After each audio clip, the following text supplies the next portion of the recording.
This is a tenaculum. It is used for gripping, securing, and pulling during certain pelvic medical procedures. If you're the owner and operator of a penis and you just get all cringy right now, I need you to maintain that energy when you find out that this is actually used internally up the vagina to grab a hold of the cervix so you can stabilize it. Now you might be wondering, why would you ever do that to a cervix? Well, it's so you can position it so you can more easily stick this up into the uterus to prevent pregnancy.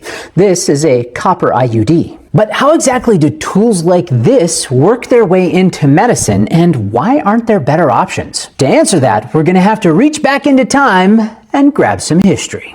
Let me introduce you to the inventor of the Tenaculum. This is Samuel Jean Pawsey, and I'm guessing you aren't surprised to see that it's a man. But I would wager you're surprised to see him looking this fabulous. And I know you want to hate on this guy. If they were using this on my junk, I'd want to too. But he was actually a pretty forward thinker for the time. He was out there advocating for the adoption of using antiseptics in the surgical theater. Because that's a thing that no one was doing. You have to imagine that this is the era where germs had just recently been discovered. He also was an advocate for a fertility-sparing surgery used for fibroids, because the other treatment was just to take everything out, a hysterectomy. And before the advent of the Tenaculum, they were actually using Civil War-era bullet extractors. And I get that knocking a couple of points off and giving the handle a little bit of a curve may not seem like much refinement, but this was a much more aggressive tool.